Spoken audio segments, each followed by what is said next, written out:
Bonjour et bienvenue dans le podcast du Human Factor.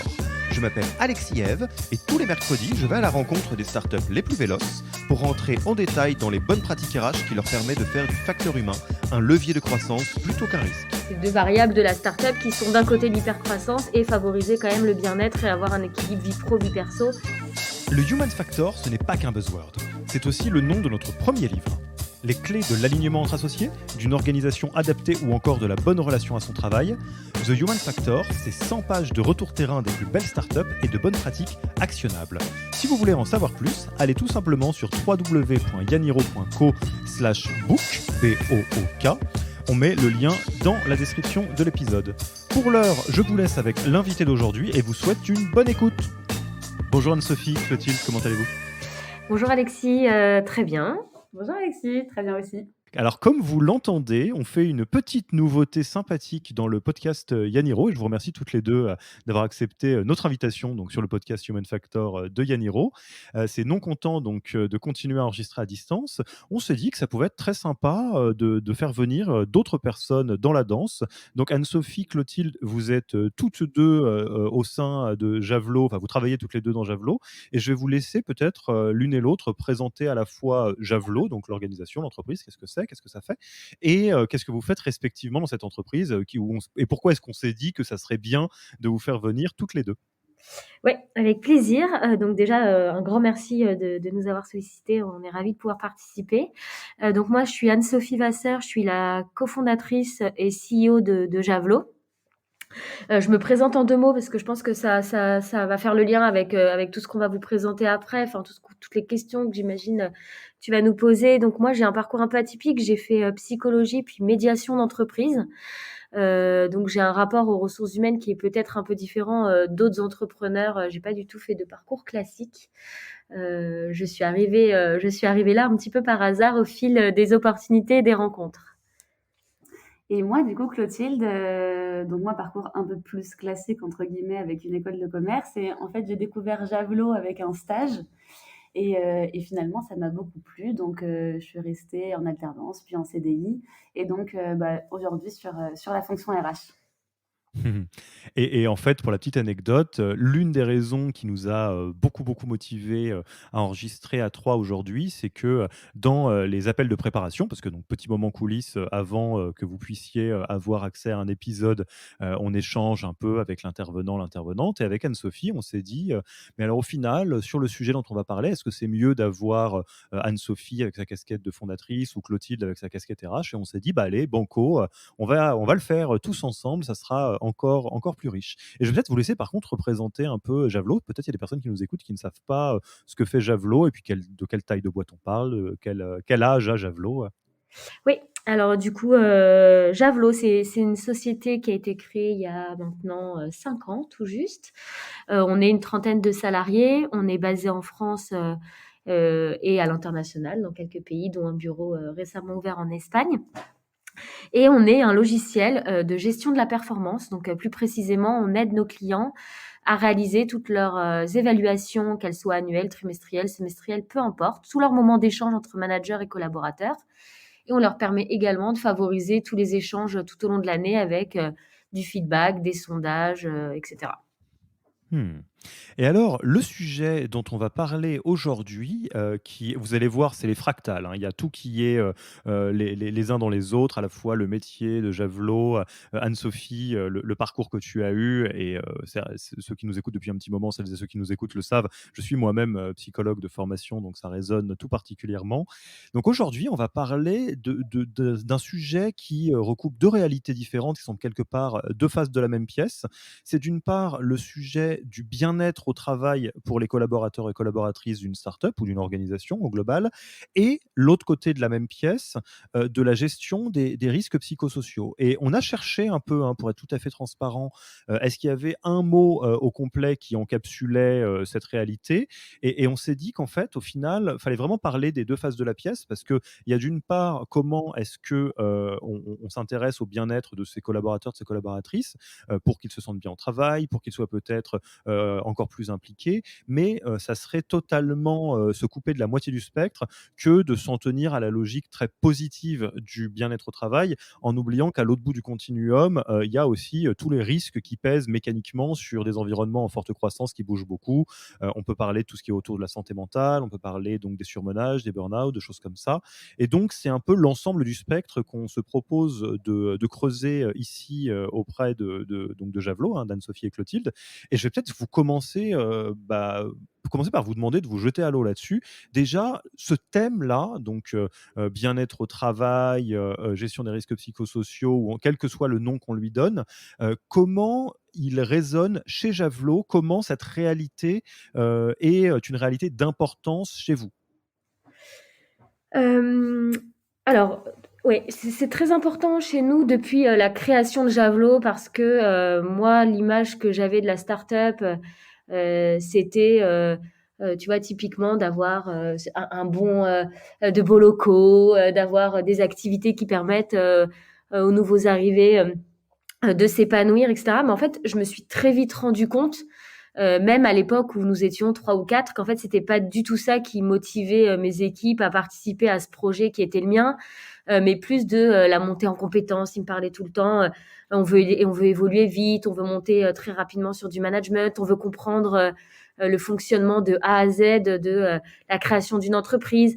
Enfin et en fait, je me suis très, très vite aperçue en les écoutant qu'en fait, c'était un biais, de croire que, de croire que, voilà, c'était plus l'environnement qui leur donnait envie de bosser avec moi plutôt qu'effectivement la partie, compétences et suivi. Donc c'est devenu un vrai sujet sur lequel, alors c'est peut-être aussi le fait d'avoir fait, psycho et médiation avant, hein, je sais pas, en tout cas, je me suis vraiment posé des questions dès le début de la création de Javelot, et j'ai essayé de les impliquer dans cette croissance en essayant de respecter au mieux leurs besoins, de monter en compétences, en écoutant leur levier de motivation, etc. Donc, c'est quelque chose qu'on traite vraiment depuis le tout début de la création de Javelot. Et que donc toi, Clotilde, tu as vu à la fois en tant que dans les premières employées et maintenant que tu pilotes, c'est ça? Exactement, je l'ai vécu, en tant que salariée et c'est vrai que plus on grossit, plus c'est difficile, je pense, d'avoir une vraie visibilité sur, tout ce que peuvent faire toutes les équipes et cetera. Mais on se rend bien compte de l'importance que ça a en fait, de la transparence, de l'importance de savoir, quels sont les objectifs, les enjeux, de chacune des équipes, même si on travaille pas tout le temps avec elles. D'avoir, en fait, l'impression de travailler sur un projet commun. C'est ce qui revient hyper régulièrement et pour, ajouter à ce que disait Anne-Sophie juste avant, je trouve qu'on le voit finalement beaucoup en recrutement. Les candidats, en général, ne demandent pas spécialement d'avoir une machine à café ou une corbeille de fruits dans la startup qu'ils vont rejoindre, mais plutôt d'avoir des objectifs qui sont clairs, des feedbacks, avoir une montée en compétences, enfin, exactement ce que disait Anne-Sophie juste avant. Et alors, je saisis forcément la petite blague de la corbeille de fruits, mais parce que mine de rien, c'est un stéréotype qui colle un peu à la peau de l'écosystème startup.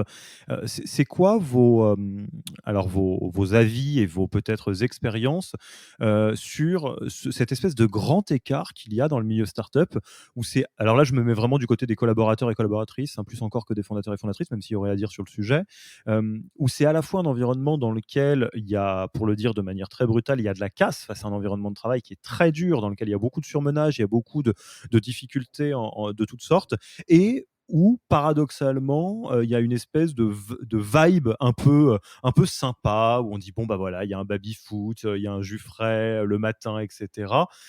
Comment vous expliquez un peu ce grand écart, ou comment vous le lisez, ce grand écart du milieu startup? Euh, Bah, alors à chaud comme ça, j'ai plutôt l'impression que c'est, un moyen aussi de compenser. Comme tu le disais au début, l'environnement startup est quand même un environnement, c'est des environnements, généralement en hyper croissance, si tout va bien pour la startup. Ouais. Du coup, beaucoup de pression, beaucoup de travail, beaucoup de pression transmise par, les fondateurs, puisque souvent on bosse en direct avec, les opérationnels, ce qu'on n'observe pas dans des plus grosses structures. Et du coup, je pense qu'on essaie aussi de pallier à cette pression en mettant en place des petits moments, des petites parenthèses de bien-être. Donc effectivement, ça passe par, comme tu disais, le jus, le baby-foot, etc. Mais je vois de plus en plus de startups où on favorise aussi les activités physiques au travail, avoir un prof de yoga. On a pas mal de gens autour de nous qui mettent en place des moments méditation, etc. Et je pense que c'est pour pallier un petit peu à, comme tu disais, à ces deux, ces deux, comment dire, ces deux variables de la startup qui sont d'un côté l'hypercroissance et favoriser quand même le bien-être et avoir un équilibre vie pro, vie perso. Parce que je pense que si en tant que collaborateur, tu suis l'engouement des fondateurs dans le développement de leur boîte, tout le monde pourrait travailler nuit et jour et il faut essayer de pallier à ça au maximum. Mmh. Donc je pense que c'est plus un Et moyen de compenser. ouais, je suis assez d'accord, Clotilde. Toi, tu as vu des choses un peu complémentaires à ça ou pas?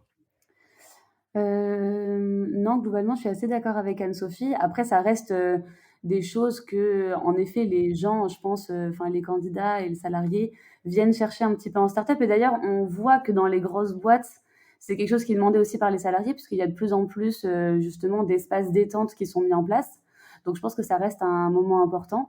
Mais c'est vrai que je pense que c'est pour vraiment à l'origine, en tout cas, c'était, à mon avis, pour pallier à la pression et Mmh. potentiellement, bon après, ça je suis pas totalement c'est sûr non plus, mais potentiellement d'avoir envie d'avoir des gens en fait qui restent le plus longtemps possible et quand on a des baby-foot, des moments de pause, on va rester, plus longtemps au boulot que si on n'avait pas du tout et qu'en fait on a juste envie de rentrer chez soi. Peut-être, mais ça c'est vraiment un avis. Ouais, historiquement, il y a sûrement de ça.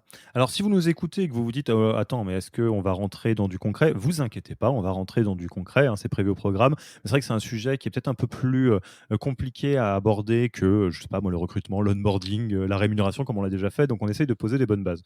Donc, j'ai l'impression que les bases qu'on est en train de se dire, il y a quelque chose de l'ordre de l'environnement startup est un environnement de travail qui est très exigeant et qui est difficile par nature. Et ça, c'est quelque chose on peut pas y faire grand-chose hein, entre l'hypercroissance, les pivots et des choses comme ça, et que donc il y a peut-être un besoin particulier de mettre la focale sur les sujets de bien-être ou de gestion des risques psychosociaux. Et donc de votre côté, avant même de parler des méthodes concrètes, euh, à part évidemment, j'imagine les valeurs initiales que tu as portées, Anne-Sophie et potentiellement tes cofondateurs, cofondatrices avec toi, euh, est-ce que vous avez une rationnelle particulière qui motive le fait que vous passez du temps et probablement du budget aussi à ces sujets de bien-être des collaborateurs et des collaboratrices? Moi, je pense que ça vient avant tout, des valeurs parce que c'est vrai que pour tous les associés, c'est extrêmement important de savoir que les gens sont contents de venir, travailler chez Javelot, qu'ils s'y sentent bien. Mais après, in fine, on sait bien que travailler dans une startup, c'est pas un sprint, c'est plutôt un marathon si on si on veut durer un petit peu.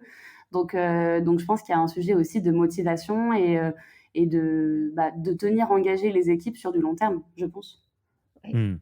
Et ça passe par beaucoup d'écoute. Donc, je dirais que notre focus, c'est vraiment prendre du temps et avoir des espaces de parole avec nos collaborateurs pour justement identifier les leviers de motivation qui changent au fur et à mesure de la croissance de la boîte et de l'état d'esprit de chacun et de leur période de vie. Et ça, vraiment, enfin, on en parlera peut-être par la suite, mais avec Clotilde, depuis le début, hein, depuis la création de la boîte, on essaie vraiment d'avoir ces espaces dédiés à la discussion pour pouvoir anticiper les besoins des uns et des autres. Mmh. Alors moi, ce que je pourrais rajouter aussi, c'est bon, déjà en préparation sur les différentes méthodes concrètes, c'est que forcément, mettre une focale sur le bien-être ou la santé, quelque part au sens large de ses collaborateurs, collaboratrices, ça va prendre du temps ou du budget. Enfin, c'est mécanique, hein, ça ne se fait pas, automatiquement. Mais ce que je peux dire, c'est qu'effectivement, il y a une question, d'arriver à créer un environnement de travail dans lequel tout le monde, se sente bien pour, quelque part être le plus engagé possible dans le projet. Et il y a un autre effet dont on a un petit peu parlé avec Anne-Sophie, que malheureusement, nous, on rencontre énormément dans le milieu startup, c'est qu'il y a très peu d'entrepreneurs qui montent des projets de manière cynique en se disant, de toute façon, c'est tout pour ma pomme, je vais monter une boîte et puis les employés, ils sont là pour servir le projet et c'est tout. La plupart des gens qui montent des projets qu'on a rencontrés, à tous les niveaux, qu'on travaille directement avec eux ou pas, ont envie de créer des environnements de travail dans lesquels il fait bon travailler. Sauf que par la pression de l'hypercroissance, par la pression des pivots, par la pression des actionnaires ou la pression des clients et de tout ce qui se passe, il y a beaucoup, beaucoup, beaucoup d'entrepreneurs qui se retournent en se disant mince, j'ai créé une boîte qui est devenue toxique, dans laquelle les gens vont mal, dans laquelle les gens souffrent et je ne l'ai pas vu venir. Et ça, c'est malheureusement la résultante de ne pas avoir mis l'accent sur ces sujets-là suffisamment tôt. Je- Exactement. Je Ouais. suis entièrement d'accord avec toi. En effet, on en avait discuté et je pense que d'où l'importance aussi d'apporter, de donner du crédit, à l'équipe RH, peu importe la taille de la boîte, en fait. Aujourd'hui, d'avoir Clotilde depuis la création de Javelot, je pense que ça nous a beaucoup aidé, à ne pas se retourner, comme tu disais, et se dire: «Mince, j'ai perdu un peu le fil».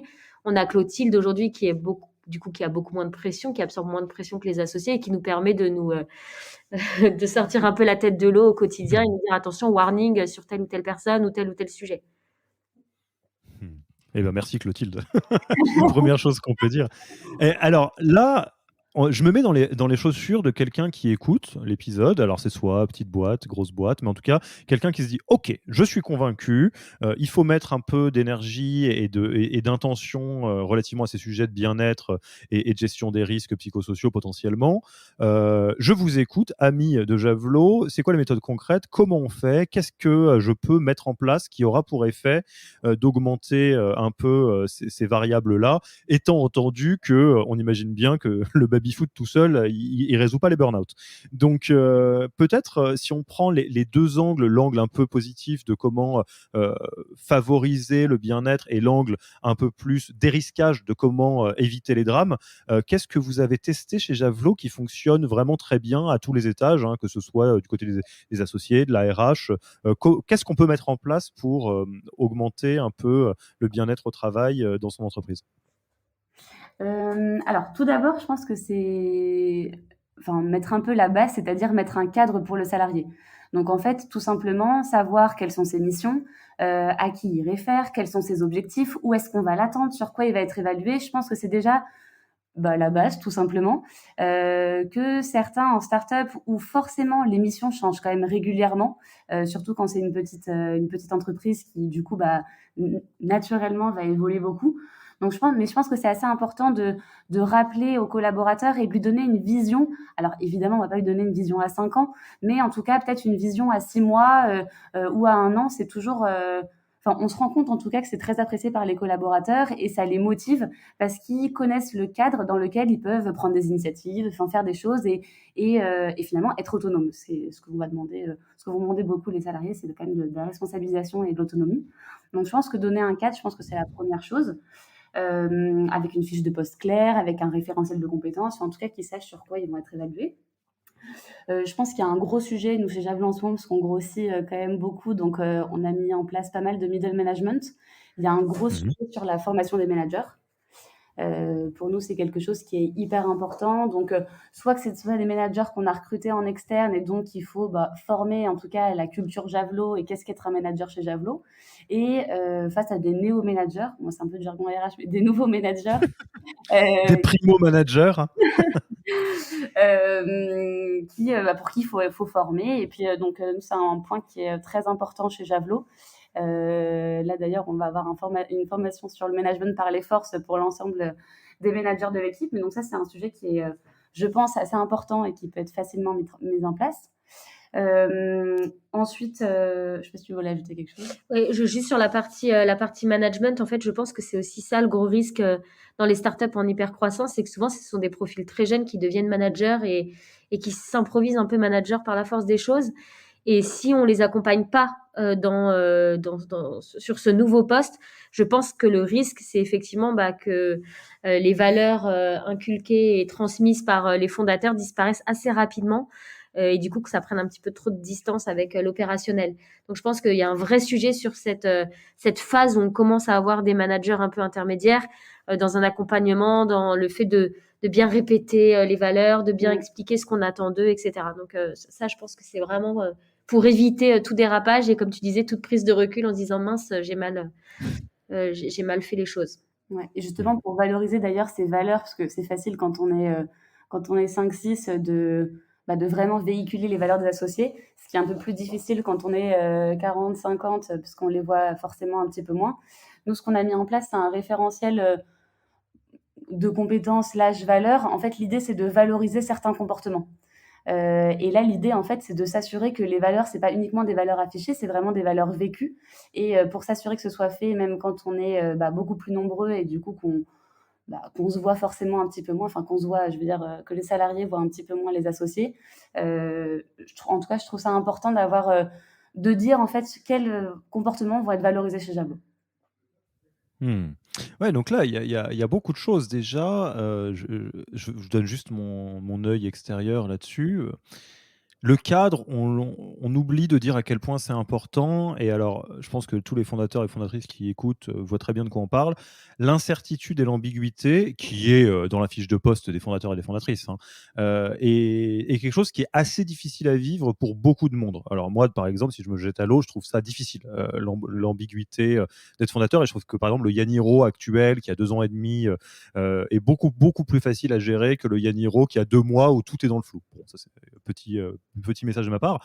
Mais toujours est-il que il y a beaucoup de monde qui est mal à l'aise avec l'ambiguïté et c'est très important de pouvoir, pour des collaborateurs et des collaboratrices, créer un cadre qui redonne de la maîtrise et du contrôle dans une forme d'ambiguïté. L'ambiguïté, il y en aura toujours.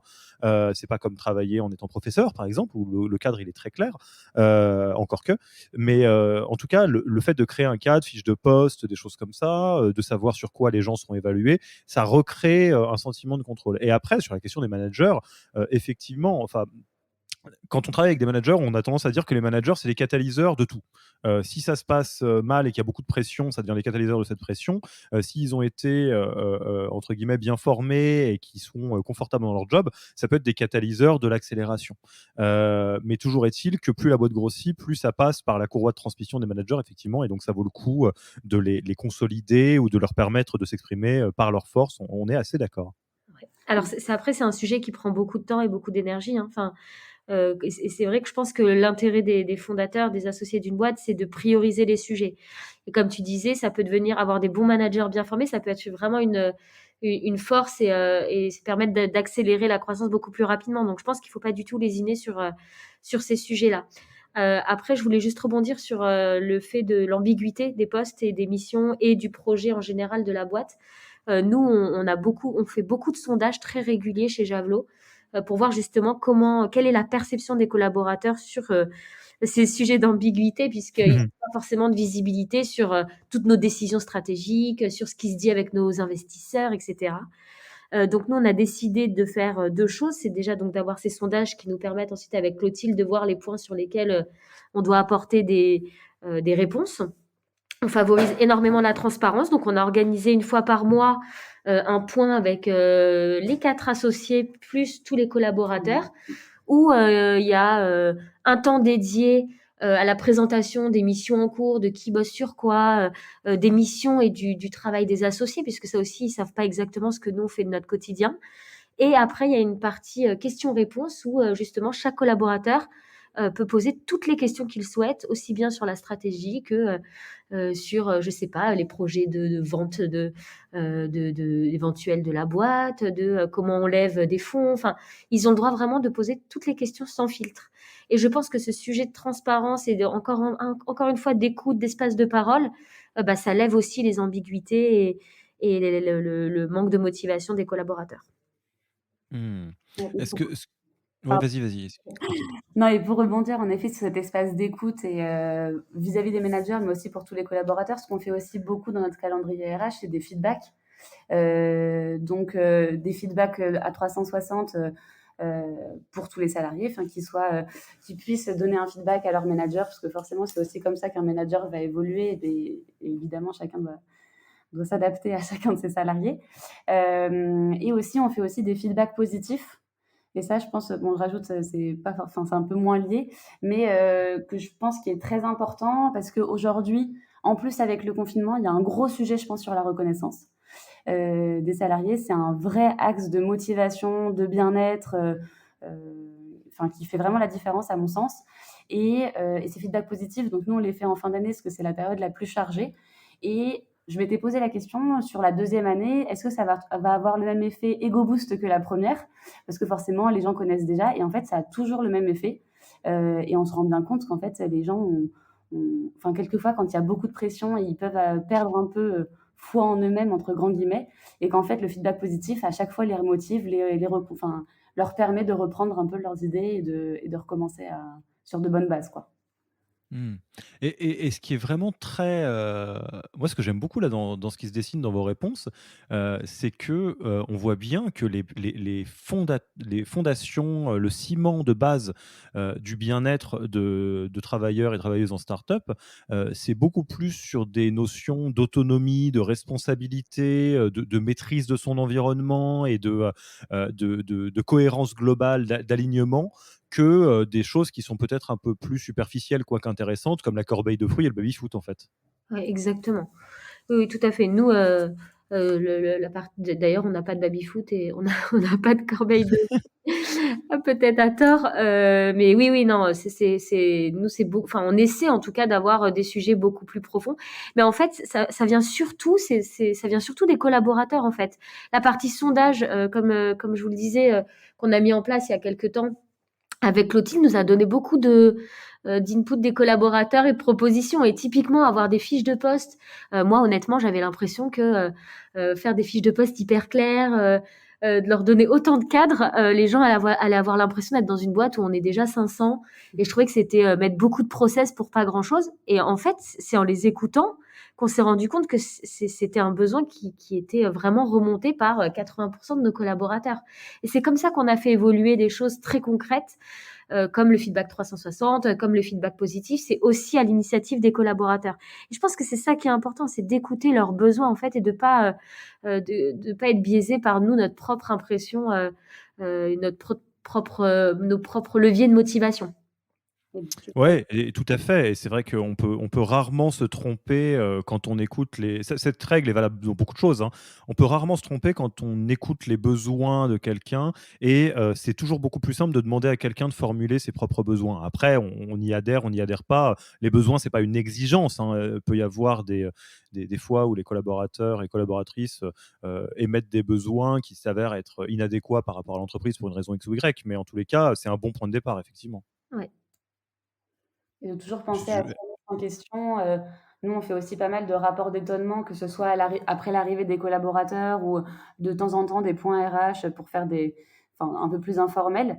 Et c'est toujours des points qui sont très pertinents pour nous parce qu'ils nous permettent à chaque fois de savoir bah, ce qui est bien et ce qu'il faut continuer à faire, parce qu'on n'oublie pas aussi ce qui est bien, mais aussi ce qui peut être amélioré, pourquoi, et en fait, pourquoi faudrait que ce soit amélioré, qu'est-ce qui leur manque, et vraiment trouver des actions qui pourraient bah, répondre à leurs besoins, en effet, et on se rend compte que c'est souvent les mêmes finalement. Et alors, question, outillage, vous utilisez quel outil pour faire ça? Vous utilisez Javelot, j'imagine? Oui, tout à fait. On essaie Petit instant auto-promo, mais quand même. oui, oui, on utilise Javelot. On utilise Javelot pour faire tous nos moments d'évaluation, donc très formels, manager, managé, RH et collaborateurs. Et effectivement, après, on a toute la partie sondage qu'on fait dans l'outil. Et la partie feedback 360. On fait tout dans l'outil, hormis toutes les petites sessions de discussion, des petits groupes de discussion que crée Clotilde en interne pour débattre sur des sujets, où là, pour le coup, on essaie vraiment de faire des espèces de tables rondes entre collaborateurs pour qu'ils puissent faire émerger, bah, tu vois, typiquement pour la préparation du point mensuel, où nous, les associés, on va présenter la stratégie. On aime bien aussi donner la liberté aux collaborateurs de se réunir autour de la table et de réfléchir à des questions qui sont un peu communes pour favoriser l'échange et pour qu'il y ait plus de pertinence possible dans nos échanges. Donc, Mmh. on essaie de cumuler les deux. Et alors là, on a beaucoup mis, l'emphase sur la partie, bien-être au travail, et quelque part les outils qui permettent, et les leviers qui permettent de créer les fondations d'une boîte dans laquelle il fait bon travailler malgré les difficultés. Il y a une réalité à laquelle on coupe pas, c'est que, malgré tous les socles possibles, l'environnement de travail est donc très, brutal. Il peut être très brutal en start-up, et c'est important d'avoir un œil sur la gestion des risques psychosociaux, donc qui est du jargon de sciences humaines, hein, qui veut dire, en clair et en décodé, comment on a un œil sur la jauge de stress ou de surmenage qu'encaissent les collaborateurs et les collaboratrices, pour éviter que ça ne dérape dans des contrées, qui sont, terribles, hein, comme voilà, burn-out, dépression, anxiété, des choses comme ça. Et ça, donc vous y êtes également attentif, mais j'imagine que c'est des méthodes et des outils qui sont un peu différents et un peu complémentaires. Oui, alors tout à fait. Alors, alors moi typiquement j'ai fait déjà un burn-out, assez violent il y a quelque temps, donc je suis très sensible à ce sujet et malgré le fait d'en avoir fait un, c'est vrai que ce qui est très difficile, c'est de l'anticiper, d'identifier à quel moment le collaborateur a besoin d'être pris en charge. Ce qu'on a fait avec Clotilde, du coup, c'est qu'on a été accompagné par une coach qui est spécialisée sur ces sujets-là, qui nous a aidé un petit peu à identifier déjà en amont les premiers signaux d'une personne qui serait un peu en détresse. Donc ça nous aide quand même à ouvrir un peu les yeux, plus facilement en tout cas, sur nos collaborateurs. Et après, alors Clotilde, tu vas peut-être pouvoir en parler. On s'est rendu compte qu'il y avait énormément d'organismes qui pouvaient accompagner les entreprises sur ces sujets. Donc, ce qu'on a fait chez nous, typiquement, je te laisse peut-être prendre la parole du coup, Clotilde. Ouais, en fait, moi, j'ai beaucoup travaillé avec la médecine du travail, Mmh. qui a des psychologues aussi à disposition pour nous aider sur ces sujets-là. L'idée, c'est dans un premier temps, là, à partir de la semaine prochaine d'ailleurs, il va y avoir des ateliers de sensibilisation pour tous les salariés. L'idée, c'est que d'une part, ils puissent reconnaître, du coup, certains éléments qui peuvent leur permettre de détecter qu'ils vont potentiellement être en burn-out, mais aussi qu'ils soient sensibilisés à ces éléments pour pouvoir, en fait, pour que chacun veille sur chacun. L'idée, c'est que forcément, plus on grossit, moins on peut avoir les yeux partout et donc s'assurer que tout le monde va bien. Donc l'idée de ces ateliers de sensibilisation, c'est d'une part pour soi, mais aussi pour avoir en fait un effet positif collectif. Et après, bon, il y a plein de questions qui sont posées avec la médecine qui sont assez intéressantes, mais on aimerait potentiellement mettre en place des espèces de sondages justement pour évaluer un petit peu euh, les risques en tout cas de détresse des salariés. Bon, après, la grande difficulté, je vous le cache pas, c'est que c'est des données qui sont quand même assez confidentielles. Donc là, on est en train de travailler avec mon interlocuteur sur savoir si ce sera lancé uniquement par la médecine et du coup, c'est eux qui gèrent de A à Z si jamais ils détectent des potentiels problèmes. Est-ce que nous, qu'est-ce qu'on peut faire en interne? Et puis, bon, l'idée, c'est pas faire des sondages et puis ensuite de reconnaître une détresse et de rien pouvoir faire derrière. Donc, il faut, Bien sûr. à mon avis, pas se lancer tout seul. Mais donc, l'idée, en tout cas, c'est de le faire vraiment main dans la main avec la médecine du travail, qui est quand même très au fait de ces sujets-là. Et puis, si on détecte quelques éléments chez un ou une salariée, l'idée, c'est quand même de le suivre. Et puis, on a souvent l'impression qu'à un moment donné, hop, c'est fini. Et du coup, on va s'arrêter. Mais je pense que c'est hyper important de continuer le suivi. Évidemment qu'il soit plus espacé, mais ne jamais... en tout cas, prendre vraiment le temps avant de le lâcher, entre grands guillemets, un salarié, je pense. Ouais, et je vais mettre un peu mon grain de sel aussi en remettant ma casquette de psychologue et Anne-Sophie d'ailleurs, si tu veux me rejoindre dans cet exercice, ou Clotilde d'ailleurs, je serai preneur. On sait que c'est pas des sujets rigolos, hein. Là, je sais que c'est un sujet qui est, moins fun que quand on parle de tout ce qui est rigolo et un peu excitant en start-up, mais c'est la réalité. C'est un environnement, encore une fois, dans lequel la détresse peut arriver. Et votre réponse, moi, je la trouve très adaptée et même si elle peut sembler étonnante, oui, la médecine du travail est un allié extraordinaire sur ces sujets-là. Oui, tout ce qui est de l'ordre de la sensibilisation est très important, donc que ce soit la sensibilisation de tous les collaborateurs, collaboratrices, les managers, etc. Et globalement, tout ce qui fait partie, entre guillemets, des mécaniques qu'on met en place dans des grosses organisations, comme le document unique d'évaluation des risques et des choses comme ça. Alors, je ne dis pas que vous devez créer une énorme machine quand vous êtes 15, mais dans tous les cas, un, plus l'entreprise va grossir, plus vous allez y passer de toute façon. Deux, les logiques sous-jacentes de prévention des risques psychosociaux sont toujours valables. Donc, ce que je veux dire, c'est qu'il y a tout un champ de compétences, de savoir et d'intervention qui existe sur ce sujet, qui est plutôt traditionnellement dans les grandes organisations, mais ce n'est pas inintéressant, si c'est un sujet sur lequel vous avez envie d'avoir un peu la main, que de vous renseigner sur ce qui est mis en place pour des grandes organisations pour vous en inspirer ou le faire un peu à votre échelle. Exactement. Nous, on n'est pas, c'est pas aussi poussé que ce qu'on pourrait observer dans une C'est ça, grosse j'allais dire. structure. En revanche, on s'en est beaucoup inspiré et je pense que la première étape, ça a été une grosse sensibilisation de Clotilde niveau RH, puis de nous au niveau associé, pour que justement, tu vois, quand on fait passer des collaborateurs managers ou quand on recrute en externe, on puisse nous aussi, dès le début, sensibiliser les nouveaux les nouveaux arrivants, pardon, chez Javelot à tous ces sujets. Le manager aujourd'hui, alors on est que 30, tu me diras, mais c'est quand même le manager qui est frontal avec tous les collaborateurs. Et si lui n'est pas sensibilisé à tous ces sujets, s'il fait pas en sorte d'appliquer la charte qu'on a rédigée avec Clotilde d'équilibre vie perso, du droit à la déconnexion, de toutes ces petites choses qui te permettent aussi d'anticiper et d'éviter le surmenage, en fait, c'est pas du tout répercuté dans les équipes. Donc nous, on a un vrai sujet, comme tu disais, de sensibilisation. Ça rejoint encore les sujets transparence et écoute. Je dirais que je dirais que ce serait les 3 mots à retenir de notre podcast. Mmh. C'est qu'en fait, tout ça, c'est très lié. Et que si tout le monde est bien à l'écoute, avec une bonne sensibilisation à tous ces sujets, et qu'en plus l'info est bien remontée au niveau de la partie RH ou des associés, tu réduis quand même énormément les risques. Mmh. Et les gens se sentent à l'aise, tu vois? Typiquement, quand moi j'ai fait mon genre de burn-out, hein, ça englobe tellement de choses, burn-out, d'en avoir parlé aux collaborateurs, tu sens que la transparence, en fait, les langues se sont déliées, les gens se sentaient beaucoup plus à l'aise de parler de leur charge de travail, du fait qu'ils n'arrivaient pas forcément à respecter leur équilibre vie pro, vie perso et tout ça, ça a soulevé plein de points avec Clotilde. On se dit, OK, en fait, on va faire une charte pour les managers pour qu'ils poussent leurs collaborateurs à respecter toutes ces petites choses de droit à la déconnexion, etc. Donc voilà, encore une fois, la sensibilisation, très, très important. Ouais, et de montrer l'exemple, je pense, pour finir, je pense que c'est hyper important parce que on a beau faire toutes ces chartes, si finalement, les associés et ensuite les managers ne la respectent pas, en fait, je Ça prend pense pas. ouais, ça prend pas du tout. Ouais. Et moi, ce que je rajouterais aussi, qui est vraiment, quelque chose qu'on défend depuis, très, très longtemps chez Yaniro, c'est, de challenger quelque part, les automatismes ou les mythes qui existent en startup. Enfin, je ne compte pas, alors heureusement, donc c'est pas ce qu'on voyait chez vous parce que vous y mettez l'accent, mais je prends un exemple tout bête. Les boîtes qui sont suroptimistes, qui est quand même un grand classique dans le milieu startup, chez nous, il y a pas de problème, il y a que des solutions. Posez-vous la question de ce que ça crée chez vos collaborateurs.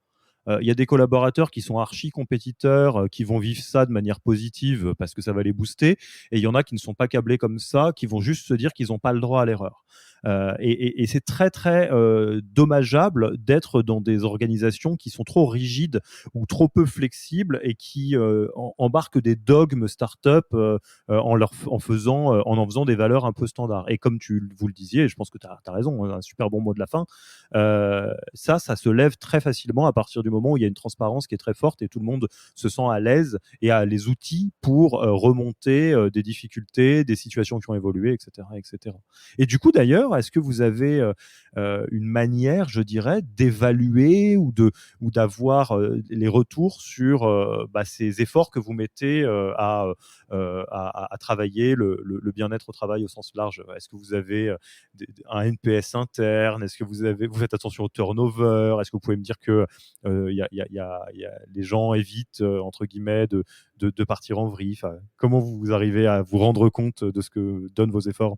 Ouais, alors ça, c'est plus côté Clotilde, mais il y a toute la partie où on lance des petits sondages réguliers déjà pour que les gens aient un moyen de s'exprimer s'ils n'osent pas venir nous voir en direct. Et après, Clotilde fait énormément de points RH informels, qui sont d'ailleurs confidentiels, hein, je n'y ai pas du tout accès, où elle peut justement aller sonder un peu les collaborateurs sur ce qui fonctionne, ce qui ne fonctionne pas, ce dont ils ont besoin, etc. Et après, à Clotilde et à son équipe de mettre en place les actions sans évidemment divulguer qui a dit quoi. Ça marche plutôt bien. Ouais, et on a fait un audit aussi qui a assez bien marché, donc qui a pas du tout été fait par nous. Il y avait ni les RH ni les associés, à cet atelier. Enfin, du coup, c'était complètement anonyme puisque la personne ne connaissait même pas les noms, donc elle allait pas pouvoir nous retranscrire quoi que ce soit. Mais en fait, un audit sur chacun des leviers de motivation. Qu'est-ce qu'on faisait bien? Qu'est-ce qu'on faisait moins bien? Et en fait, des propositions d'action de la part des salariés pour qu'on puisse, améliorer tout simplement leur quotidien. Et ça, c'est vrai que ça a pas mal pris, parce que c'est vrai que de faire un sondage et d'avoir une note, c'est bien, mais sans proposition d'action derrière, c'est compliqué. Donc là, cet audit, ça a été très instructif pour nous parce que on ressort vraiment avec des actions concrètes. Et moi, ce que j'en ai retenu de ce coup de ça, c'est que quand on fait des NPS ou ce genre de choses, c'est intéressant d'avoir la note, mais ce qui est encore plus intéressant encore, c'est de savoir pourquoi cette note et sur quoi il faudrait qu'on s'améliore et des propositions d'action qui pourraient vraiment faire la différence pour les salariés. Ouais, et ce que je note dans ce que vous dites, peut-être juste pour le souligner, c'est qu'au-delà de tout ce que vous mettez en place, en interne, et toute l'énergie que vous y passez, vous avez un vrai réseau aussi, sur lequel vous vous reposez, que ce soit donc, le coach sur la partie ou la coach pardon, sur la partie burn-out, le parler de réseau éventuellement, de médecine du travail, cette personne qui fait un audit. Enfin, l'idée c'est, d'avoir aussi des personnes extérieures qui peuvent vous donner un angle extérieur sur ce qui se passe. Exactement. En fait, on a développé un petit réseau et ça, pareil, hein, sur les 5 dernières années, on s'est pas réveillé maintenant aussi. C'est un peu un travail de longue haleine de notre côté avec Clotilde, où typiquement, on a un coach en communication non violente parce qu'on sait que c'est très important aujourd'hui quand tu es manager, d'adopter ce genre de communication. On a un prof de yoga si jamais on détecte que, un des collaborateurs en a besoin. On a, des RH externes. Clotilde est en permanence en contact avec d'autres RH pour essayer de comprendre et de voir ce qui est appliqué à droite et à gauche pour pouvoir faire évoluer ses pratiques.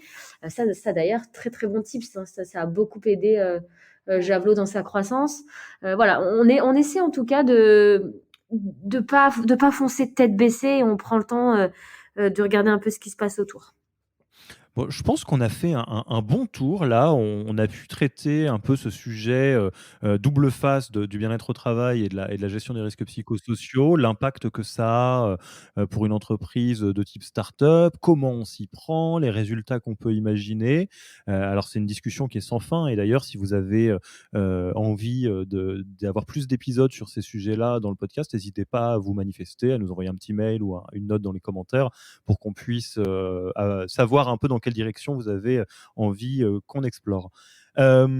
Écoutez, je vous propose qu'on atterrisse. La première question que j'ai envie de vous poser, c'est comment est-ce qu'on vous contacte s'il y a quelqu'un qui a écouté cet épisode et qui a envie d'entamer la discussion avec vous, alors que ce soit pour Javelot en tant qu'outil ou pour savoir un petit peu plus encore en détail ce que vous avez fait sur ces sujets-là, c'est quoi la meilleure manière de vous contacter? Je dirais, par mail ou par téléphone. On est, tout à fait dispo avec Clotilde, même par téléphone, c'est toujours le moyen le plus simple, hein, de se joindre rapidement. Donc Ok. on pourra laisser nos coordonnées avec grand plaisir. Eh ben, écoute, ça sera le message est reçu. Ensuite, est-ce que vous avez des ressources, que ce soit donc un livre, un blog, un podcast ou quoi que ce soit d'autre, que vous recommanderiez à celles et ceux qui nous écoutent? Alors sur ce sujet en particulier ou sur des sujets RH startup plus largement? Hem, Écoute, nous, on s'alimente vraiment de notre réseau d'experts, qu'on a créé. Là, spontanément, j'aurais pas vraiment de ressources à recommander. En particulier, je sais On peut y réfléchir et vous Bah, je pense que non, moi je vais faire une toute petite pirouette qui en est à peine une, parce que c'est une réalité à laquelle je crois beaucoup. Si vous faites partie des gens, qui, avaient plus l'habitude de vous nourrir des discussions, un réseau externe d'experts, avec des gens avec qui vous êtes en discussion régulièrement, ça fonctionne tout aussi bien que des ressources, hein. On n'est pas obligé, de passer sa vie dans les blogs ou dans les podcasts, donc la propre technique, est celle qui marche, l'essentiel étant d'être ouvert voilà, c'est celle qui et fonctionne le mieux pour nous. Ouais, c'est ça. ouais, non, mais alors 100 d'accord avec ça. Et qui est-ce que vous nommez pour un prochain épisode pour le podcast? Qu'est-ce que vous avez envie de voir passer, derrière le micro à votre place pour, des prochains épisodes? Ouais, bah, récemment, écoute, avec le confinement, on a fait appel à une start-up qui s'appelle Les Miraculeux, qui fait des cures de gummies, pour, l'énergie, pour le stress, anti-stress et cetera et on a offert ça à tous nos salariés et ça a eu un effet ultra positif. Et du coup, on aimerait bien entendre, le fondateur David Guenoun, sur ce sujet. C'est une boîte qui a 1 an d'expérience et qui apparemment est en pleine croissance et donc je pense qu'il a plein de choses à nous raconter aussi sur, comment tu gères, du B2C, en pleine croissance. OK, OK, bah, toujours très preneur. La suite de la logique de j'ai une boîte, sur le bien-être, et je me pose la question du bien-être en interne en passant du B2B au B2C. Allez, ça me Voilà. va. Je suis preneur. Écoutez, moi je trouve que ça s'est bien passé ce petit épisode à 3. Là, ça me donne bien envie d'en faire d'autres dans le futur. Merci d'avoir, défriché et fait les pionnières un peu, sur ce nouveau format qu'on va peut-être essayer de démocratiser, encore. Je vous remercie beaucoup pour votre temps et puis, bah, moi, il me reste plus qu'à vous souhaiter, une très bonne continuation et peut-être, dans le futur pour un prochain épisode, qui sait? Avec grand plaisir. Merci beaucoup, Alexis. Merci beaucoup, Alexis. À À la bientôt. prochaine. Merci d'avoir écouté cet épisode. S'il vous a plu et que vous ne voulez rater aucun nouvel épisode, abonnez-vous à la newsletter en allant sur le site www.yaniro.co. Et à mercredi prochain pour le prochain